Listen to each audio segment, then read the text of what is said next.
여러분들 안녕하세요. 지난 시간까지는 유학 소개하는 파트까지 했었죠. 이제 본격적으로 유학에 대해서 공부를 해보도록 하겠습니다. 오늘의 유학은 삼국시대 유학과 통일신라, 발해의 유학 교육에 대해서 공부를 좀 해보도록 하겠습니다. 근데 제목이 역사서가 나와 있죠. 사실 옛날 동양에서는 역사서와 유교 경전은 같이 가는 거라고 생각을 했습니다. 왜냐? 역사를 공부한 이유 중에 하나가 요즘에도 과거 일을 반성을 하고 현재 일에 교훈으로 삼는다라고 배우잖아요. 옛날엔 더 했어요. 그러니까 역사를 공부한 이유 중에 거의 한 7, 80%가 역사의 교훈을 얻어서 유교적인 나라를 만든다라는 것이 당시의 역사 교육의 공통점이었습니다. 그렇기 때문에 이 삼국시대의 역사서 편찬은 나라에서 만들 수밖에 없었는데, 아까 말씀드렸던 역사를 공부한 이유 중에 하나가 반성을 하고 교훈을 얻어서 앞으로도 미래를 대비한다, 이런 것도 분명히 존재하지만 이것 역시 정치적으로 활용이 됐습니다. 이 역사서가 편찬이 됐을 때는 이게 나라가 혼잡할 때 역사서가 만들어질 수 없어요. 국가 안정기에 들어갔을 때, 전성기에 들어갔을 때 이 역사서를 만들게 되는데 국력을 과시하게 되고, 그리고 이 역사서는 나라에서 편찬을 합니다. 이때 당시에는. 요즘에는 교과서도 민간에서 만들 수도 있지만, 그래서 왕실에서 만들기 때문에 이 왕실 위주의 역사서가 나오는 거예요. 시조부터 해서 지금까지 왕들의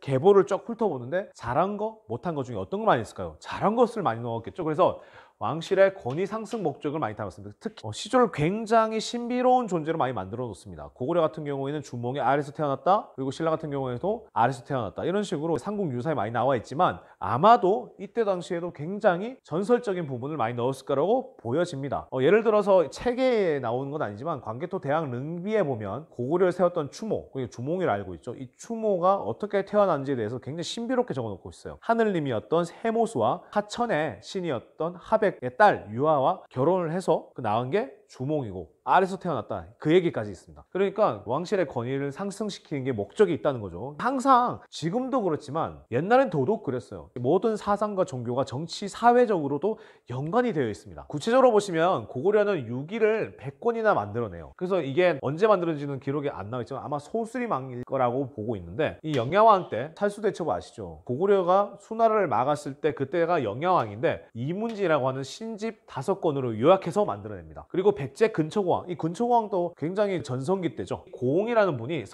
서기라는 잘 자체가 써서 기록한다라는 뜻입니다. 그래서 이 고홍이라는 분이 서기를 조수를 하시고 서기의 영향을 받았는지 일본에서도 고대사를 연구할 때 나온 책 이름이 일본서기입니다. 일본서기도 좀 읽으면 되게 흥미로운 책이긴 한데 구라도 많이 치고 자기 중심으로 써가지고 이 삼국이 가끔은 일본의 신하다 이렇게 표현되기도 하고요. 하여튼 그렇습니다. 그리고 신라 때는 이때도 마찬가지죠. 전성기였던 신흥왕 때 거칠부라는 사람이 왕명, 나오죠. 왕실의, 그러니까 왕명으로 국사라는 책을 편찬했다고 나와 있습니다. 근데 이 책들은 다 남아있지 않아요. 저한테는 비극이지만 여러분한테는 희극이에요. 왜냐? 이게 남아있었다? 삼국시대의 교과서 분량이 어마어마하게 남아있겠죠. 이제 통일신라 이후 신라와 발해의 유학 발달을 공부를 해보도록 하겠습니다. 통일신라 이후의 유학은 이제는 학문적인 것을 넘어가서 아예 정치적인 부분으로 영역을 확대합니다. 정치 이념으로 정착이 됩니다. 왜냐? 통일신라는 왕권 강화에 집중하게 됩니다. 특히나 무열할 왕의 후손들이 왕권을 가지게 되면서 이제 정확하게 말씀드리면 왕권 강화를 넘어서 독재까지 가거든요. 이제는 임금에게 충성하고, 근데 반대급부도 있습니다. 임금이 좋은 정치를 하기 위해서는 어떤 신하를 써야 되는지에 대한 얘기도 나와 있어요. 그러니까 두 가지 다 있는 거예요, 사실은. 그래서 유교 진흥 정책도 실시하고요. 부모에게 효도하듯이 임금에게 충성하는 인재들을 양성해서 관리로 발탁해서 왕권 강화에 연결시킨다라는 부분하고도 관련이 있습니다. 이제는 학교 이름이 나와요. 뉴스페이퍼 킹. 신문왕이죠. 국학을 설립을 합니다. 여기 CF 표시하면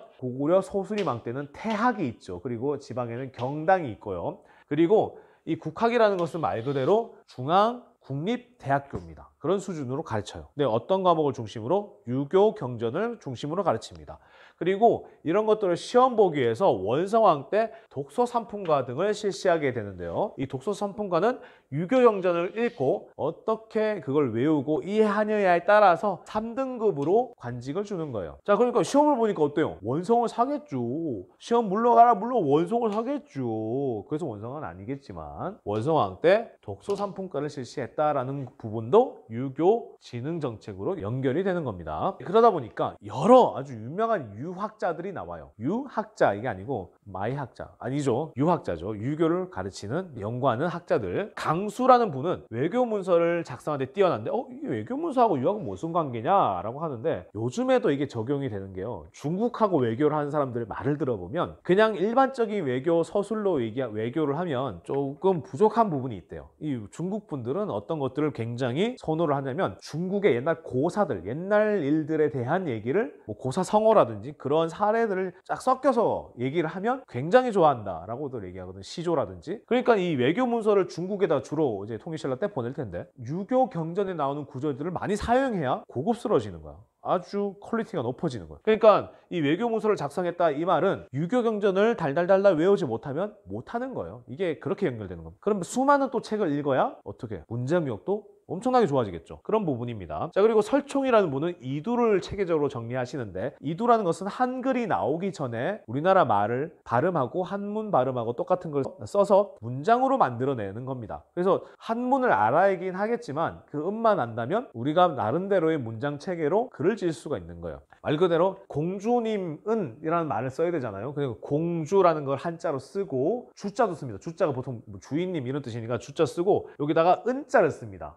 공주님은 이렇게 되는 겁니다. 그런 식으로 이두를 체계적으로 정리하시는 분이 설총이, 물론 이두가 그전에도 있었겠죠. 근데 체계적으로 정리하신 분이 설총이시고요. 그리고 진골귀족 출신으로 화랑세기, 고승전 등을 저술하시는 김대문 선생도 있었습니다. 화랑세기나 고승전은 현대 전해지지 않는데 위작으로 화랑세기가 지금 전해지고 있어요. 지금 전해지고 있는 건 화랑세기는 위작입니다. 잘 아셔야 되는 게, 그러니까 화랑세기라는 것은 화랑들의 일대기들을 쫙 했는 거니까 아마 삼국사기나 삼국유사에서 담지 못하는 여러 가지 뭐 19금부터 해서 아주 잔인한 얘기, 여러 가지 얘기들을 담은 책이라고 알려져 있습니다. 그리고 고승전은 옛날부터 활약하신 여러 스님들에 대한 위인전을 뜻하는 것이겠죠. 이런 것들도 서술하려면 사실은 유학이나 한문학을 제대로 알아야 이런 책들을 서술할 수가 있는 거겠죠. 그리고 이제 신라 후기 때 당나라에 유학을 갔다 오신 최치현 선생이 계십니다. 이 최치현 선생은 육두품 출신인데요. 당시 신라는 육두품이 벼슬에 진출하기에는 제한이 걸려 있어서 골품제에 의해서. 그래서 당나라에 가서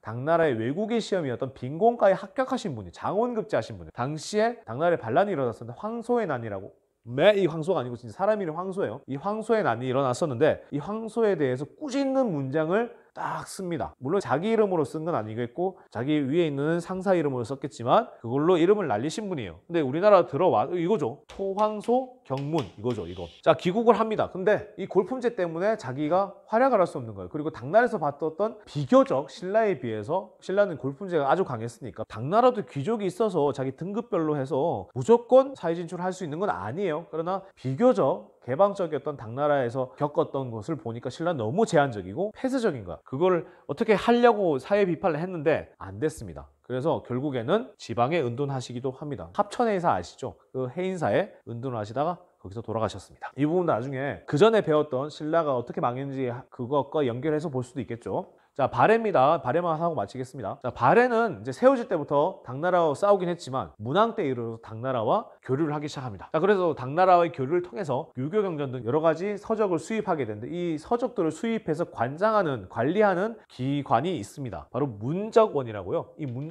문자는 문서고 적은 쌓아놓는 뜻이겠죠. 그래서 이 문서를 쌓아놔서 관리를 하는 문적원에서 관리를 하고요. 그리고 신라에서 국학을 만들어서 유교 경전을 가르쳤던 것 같이 발해에서도 주자감이라는 것을 만들어서 유학 교육을 합니다. 주로 백성들보다는 귀족들에게 유교 경전을 하기도 하고요. 그리고 신라에서 했던 것과 마찬가지로 신라도 유학을 당나라에 많이 보냅니다. 유학생, 유학승 이렇게 많이 보냅니다. 발해도 당나라에 유학생을 많이 파견합니다. 어떤 또 사례가 있었냐면 외국인들이 보는 시험이 빈곤과라고 아까 최치원 선생님이 얘기할 때 말씀드렸잖아요. 하필이면 동점자가 나온 거야. 신라 유학생하고 발해 유학생이 동점자가 나온 거야. 그게 누구가 장원으로 할 건지 발해 사람하고 신라 사람하고 싸웠다는 기록이 나와 있어요. 이거 참 흥미로운데 이거와 관련 없이 다른 얘기 또 들 수 있다면 당나라에 신라하고 발해가 똑같이 사신을 보냅니다. 무슨 행사가 있었겠죠.